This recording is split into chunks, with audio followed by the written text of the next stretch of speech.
Baik, bismillahirrahmanirrahim. Assalamualaikum warahmatullahi wabarakatuh. Izin memperkenalkan diri, saya Muhammad Zikri Fauzan. Saat ini saya bekerja di SMKTI Basma, bidang studi pengembangan perangkat lunak dan JIM. Alhamdulillah saat ini saya berkesempatan dipanggil untuk menjadi peserta guru PPG pada tahun 2025. Dan saat ini saya ingin melampirkan bukti kartu peserta ujian saya terkait uji kompetensi pendidikan profesi guru. Saat ini saya mengampu di SMKTI Basma dan di bidang studi pengembangan perangkat lunak dan JIM.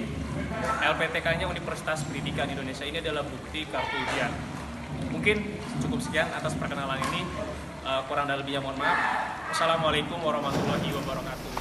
Oke, baik, bismillahirrahmanirrahim. Assalamualaikum warahmatullahi wabarakatuh. Selamat pagi.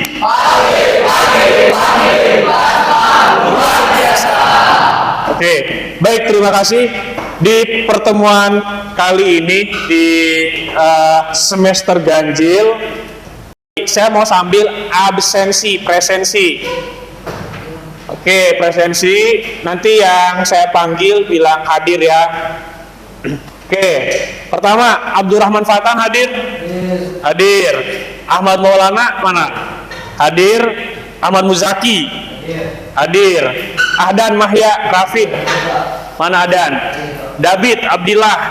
Adi Praza? Farhan? Ada. Ferdinand? Oke, Furqon? Hafiz? Hadi mana Hadi? Oke, Lutfan? Muhammad Fayad?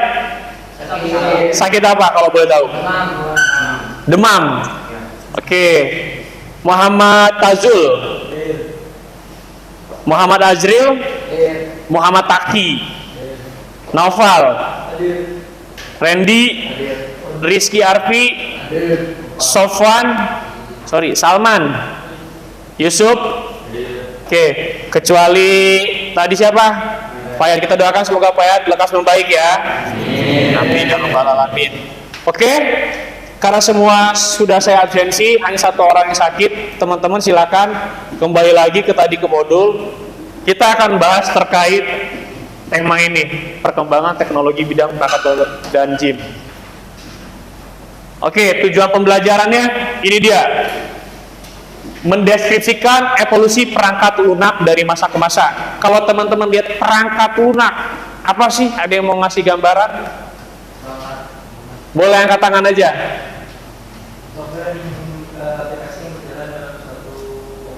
Oke, software yang berjalan dalam suatu komputer. Betul. Oke, silakan. Sistem yang berjalan oleh perangkat keras. Oke, sistem yang dijalankan melalui perangkat keras. Betul juga.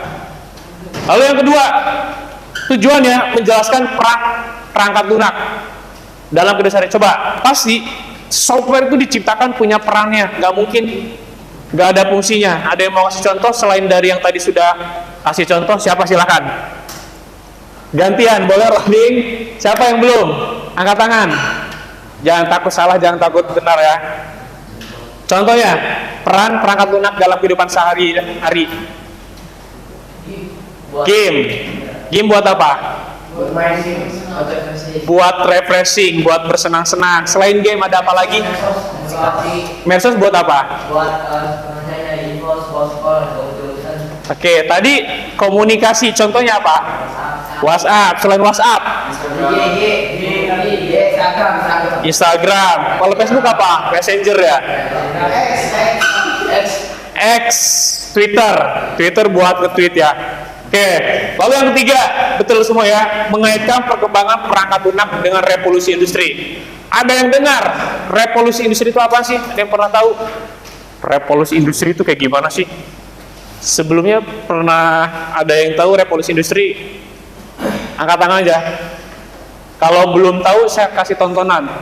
Oke, tonton ya. Ini terkait revolusi industri. Kita lihat video revolusi industri.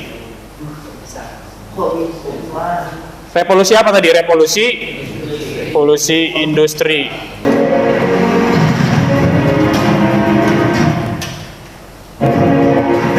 Saya matiin ya biar kelihatan. Fokus ya.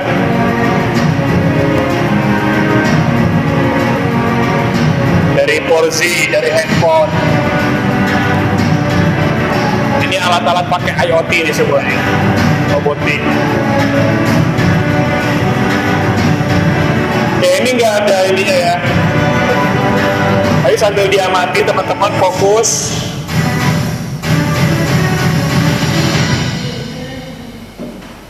Kalau tadi yang pertama itu terkait society sosialnya, sekarang kita lihat yang revolusi industrinya. Revolusi industri itu bicara tentang Eropa, Inggris, Prancis sebagai negara kolonial. Kawan-kawan semua, kita mengawali apa sih revolusi industri itu? Revolusi industri itu berapa pada akhir abad ke-17. Catat ya, abad berapa tadi? 17 ya.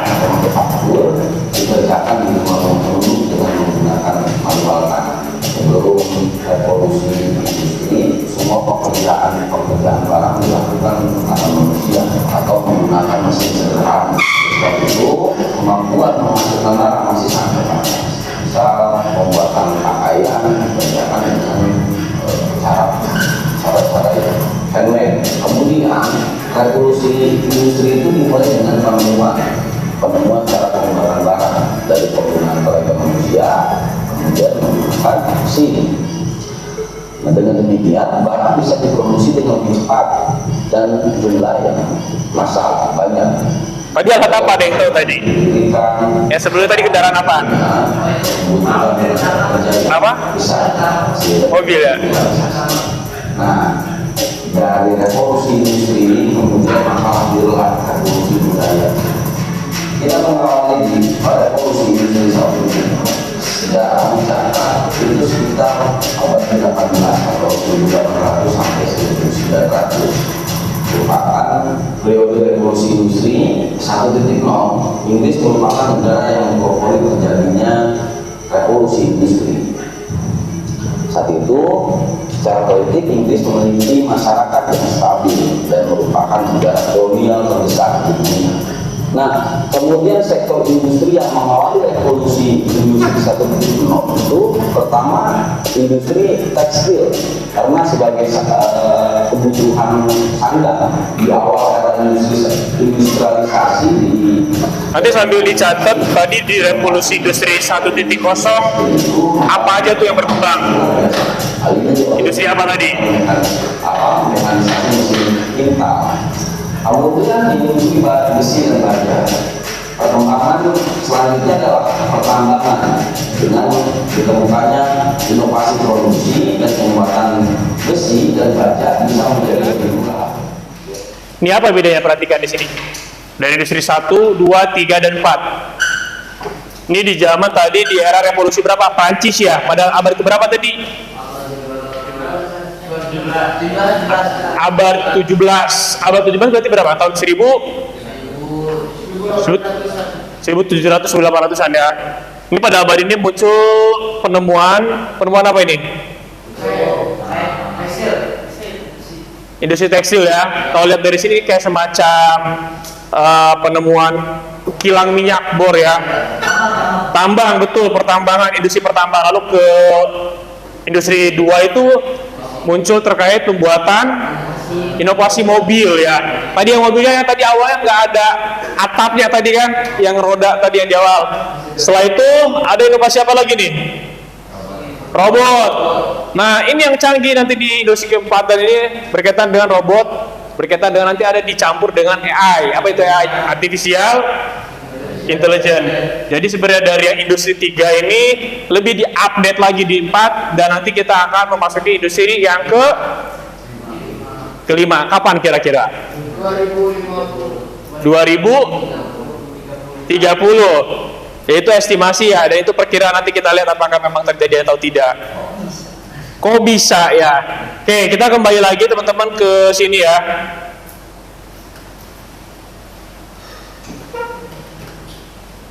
Oke, mengaitkan peraturan lunak dengan revolusi. Yang keempat tujuannya menghasilkan infografis presentasi. Nanti kalian akan coba cari infografis. Infografis itu apa sih? Infografis, contohnya kalau di mading-mading ada informasi dan sebagainya, itu termasuk infografis ya. Oke, sekarang saya lihat.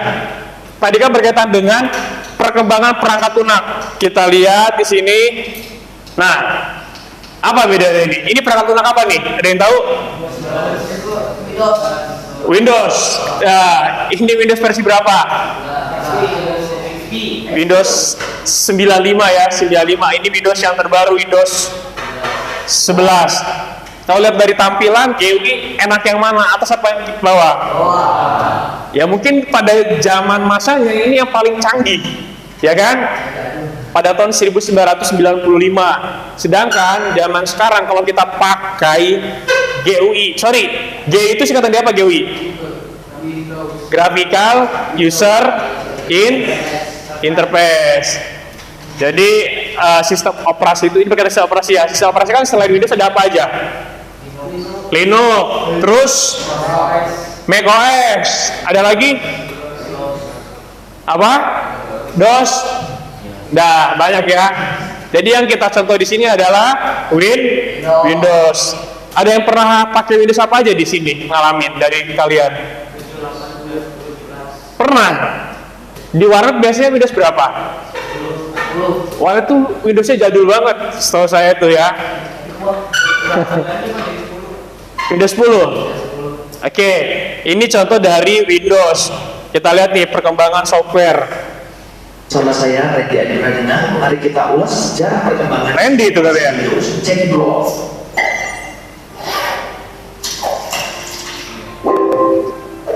Kita lihat dulu ya. Kalian saat ini pasti sudah tidak asing kan dengan sistem operasi kesukaan Microsoft, yaitu Windows. Ya, sistem operasi Windows 12 sudah ada belum? Apa? Windows 12. yang menggunakan isi. Baru apa kayak announcement doang, Mbak? Tapi belum launching cara ini kan?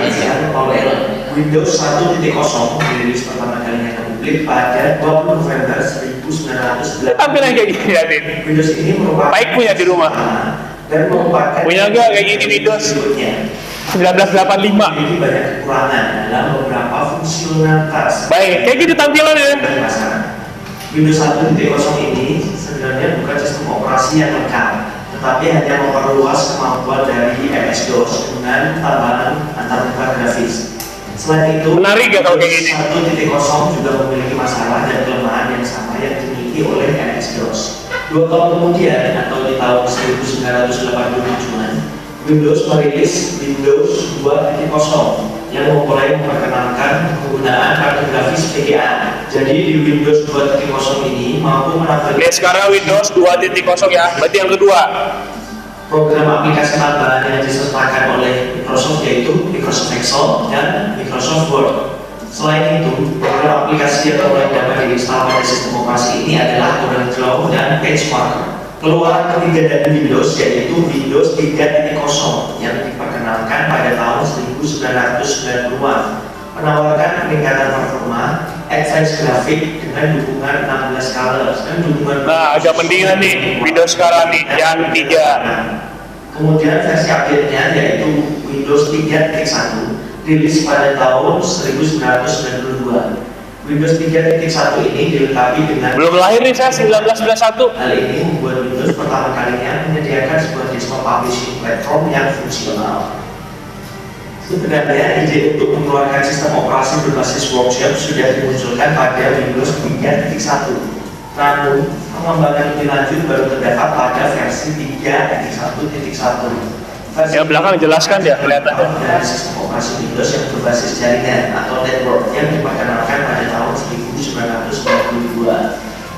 Pengembangan Windows kemudian berlanjut ke Windows NT. Arsitek utama Maka itu dia, teknologi bakal berkembang pesat terus. Nggak bakal ketinggalan kalau teknologi itu. perusahaan Digital Equipment Corporation.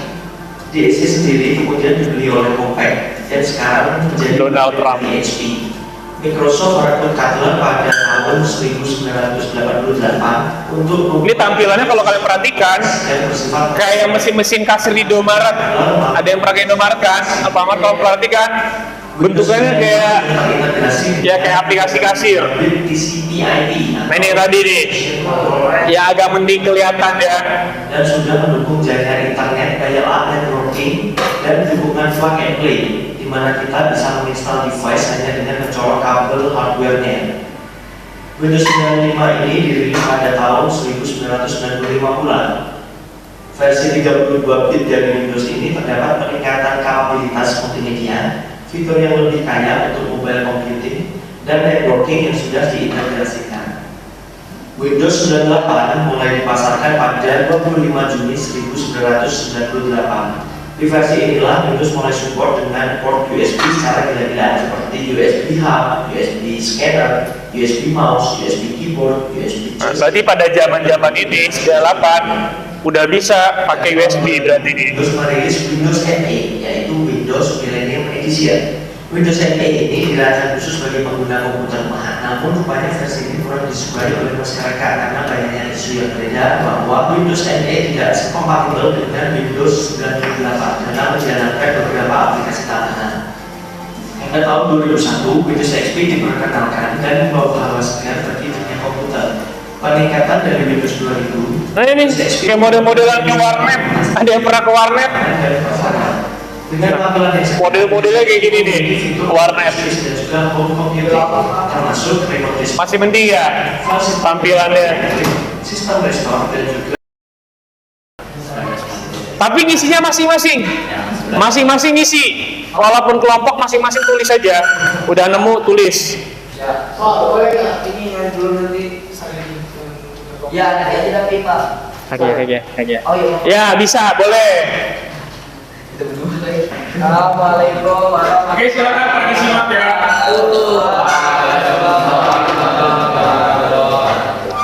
Di sini kami akan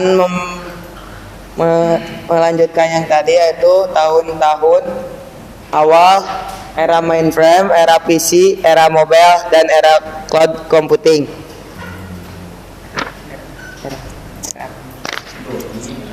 Era mainframe dimulai pada tahun 1950-an yang dimulai oleh IBM. Disimak ya, teman-teman. Kemudian era PC dimulai pada akhir tahun 1970-an dan awal 1980-an. 19. Oke. Era mobile dimulai pada awal tahun 1980-an bertepatan dengan munculnya HP Motorola. HP Motorola, apa itu? Ada yang pernah pakai HP Motorola? Nokia. Oke, lanjut. Yang terakhir era cloud dimulai pada tahun 2000-an. Dan aplikasi yang muncul pada era cloud adalah Google Drive, Dropbox, Zoom, dan Slack. Oke. Ada lagi? Sekian. Dah, tutup. Sekian dari kami. Wassalamualaikum warahmatullahi wabarakatuh. Waalaikumsalam. Oke, David, siap. Makasih David dan kawan. Oke, Farah. Iya. Assalamualaikum warahmatullahi wabarakatuh. Kami akan mempresentasikan hasil diskusi kami tentang era mainframe, PC, mobile, dan cloud computing. Era mainframe adalah periode dalam sejarah komputasi yang ditandai dengan penggunaan komputer besar dan terpusat yang disebut mainframe. Mainframe juga dimulai pada tahun 1950 sampai 1980-an. Contohnya IBM System. IBM ya. Oke, nanti kita pakai IBM itu apa ya? Next. Era PC, periode dalam sejarah perkembangan komputer secara luas yang dirancang untuk satu pengguna dimulai pada tahun 1970-an sampai 1992. Contohnya Apple II dan laptop.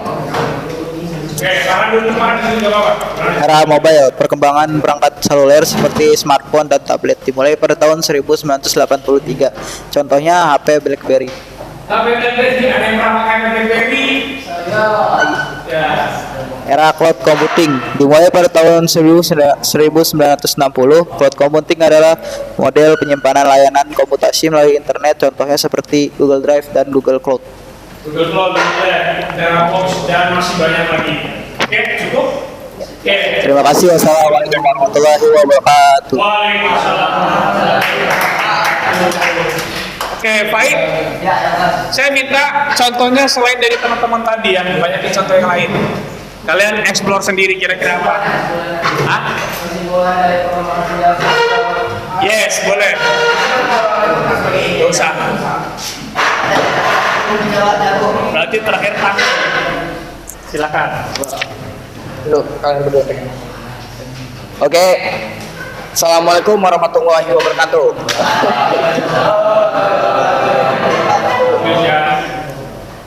Tahu. Ini kelompok 6 berarti. Kita 6. Nah, juga kelompok yang ambil.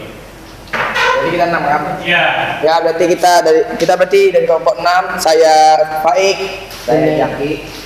Dan di sini kita akan membicarakan yaitu perkembangan teknologi bidang peran lunak dan game. Yaitu kita akan bahas era mainframe, era PC, era mobile, era cloud computing.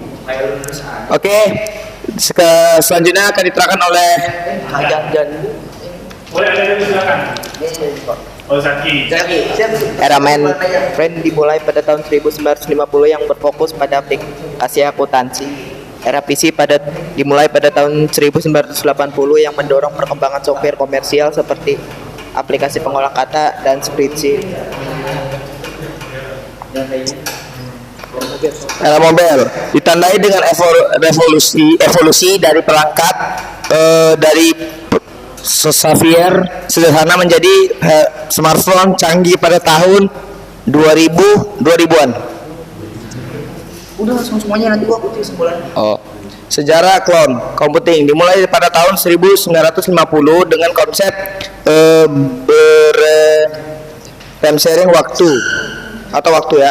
Namun computing yang kita kenal berkembang pesat pada tahun 2000-an seperti AWS. Selanjutnya kesimpulannya apa tuh namanya, perkembangan teknologi kan selalu berkembang tuh nggak cuma berdampak kepada teknologi tapi berdampak kepada dunia bisnis, politik dan lain sebagainya. Kalau dunia bisnis contohnya kan sekarang kita lihat konten-konten yang kayak memasarkan, jadi nggak harus di jalanan kita memasarkan tapi bisa di rumah kita memasarkan sebuah produk. Kalau sekarang kan, kalau dunia politik kita bisa menyuarakan soal oposisi, soal mengkritik pemerintah tidak harus datang kita demo tapi bisa di media sosial, medsos. Nah, jadi sangat berdampak sekali perkembangan tidak hanya di dunia teknologi tapi juga berkembang dan berdampak di berbagai bidang. Ya, hampir semua aspek ya. Ya, sekian dari kami. Wassalamualaikum warahmatullahi wabarakatuh. Dadah. Kalau tidak ada, saya akan tanya ke kalian nih. Mungkin boleh dijawab. Mungkin apa software yang paling berpengaruh menurut kalian? Saya dari yang ujung dulu. Dari Hadi. Menurut Hadi, software apa yang paling berpengaruh menurut kamu? Perangkat lunak yang dirasakan ini loh, software ini bermanfaat bagi saya. Coba apa? Media pembelajaran atau sosial media dan sebagainya, silakan. Yang menurut kamu sangat bermanfaat. Oke, Hadi apa di? Satu di. Apa? Oke, ML, Mobile Legends. Satu lagi, sampingnya. Oke, WhatsApp. Kenapa kamu pilih WhatsApp? Komunikasi. Ahlil. Ini Browser. Kenapa browser? Nah ya, kan kalau tadi ini WhatsApp buat berkomunikasi, terus cuma backend. Browser tuh bisa mencakup dua-duanya walaupun ya ini kurang maksimal. Oke, Pak Ik. Chrome. Berarti web browser juga. Kalau tadi web browser ini namanya Ahdan. WhatsApp. Sebelahnya saya lupa namanya siapa? Zaki kan? Zaki. Apa? Sama. David. Wah, iya kamu. Instagram kenapa Instagram? Kenapa alasan kamu pilih Instagram? Kita bisa dapat informasi terbaru, kita juga bisa buat koneksi ke teman yang lain. Relasi. Sebelahnya David, mantap. Game apa?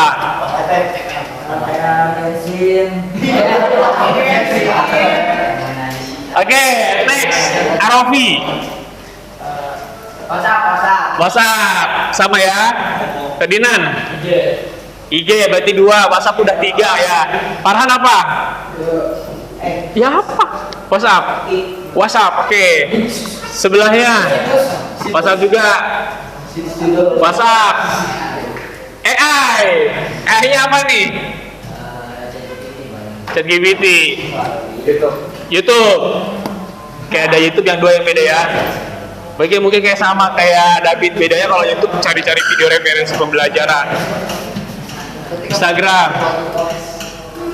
OS. Oke, sebelahnya YouTube juga. IG, pakai apa? IG. Google. Oke, berarti web browser ya. Oke, baik.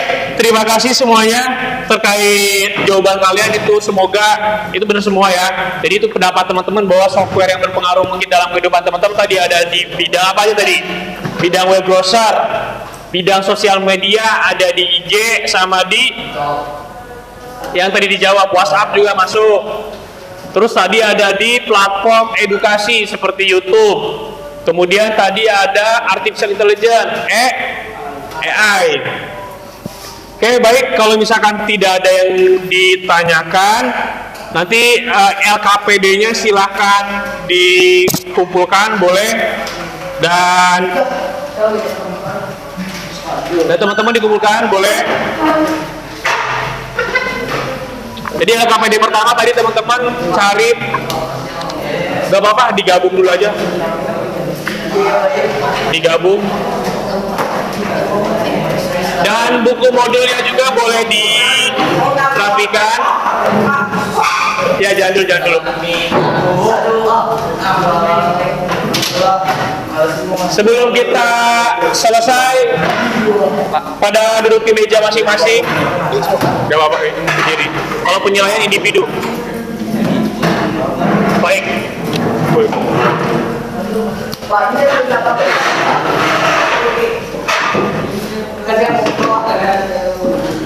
Nanti dilengkapi boleh? Iya, dilengkapi. Ya, sekarang aja tungguin. Ya udah, silakan duduk di meja masing-masing, kita close dulu semuanya. Farhan duduk dulu, boleh. Laptopnya boleh di shutdown. Ada. Nanti gak apa bisa ditulis. Udah? Baik, silakan boleh duduk terlebih dahulu. Komputernya di ini ya.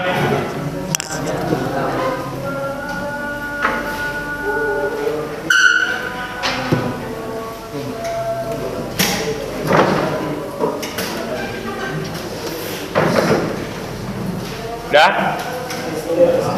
Oke, baik, terima kasih semuanya atas perhatiannya.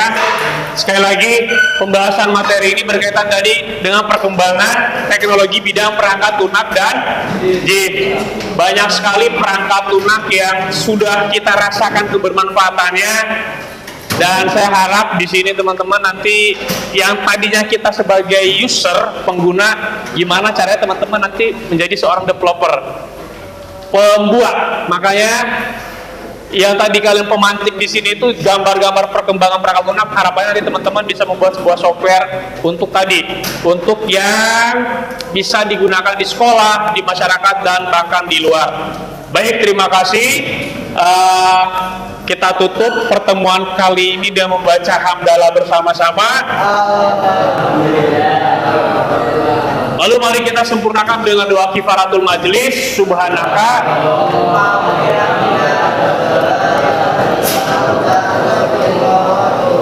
Sekian dan terima kasih. Mohon maaf apabila ada salah kata dan apabila yang ingin ditanyakan di luar sesi ini, silakan. Dan selanjutnya apabila sudah rapi dan selesai, boleh keluar lab dan dirapikan kembali kursinya.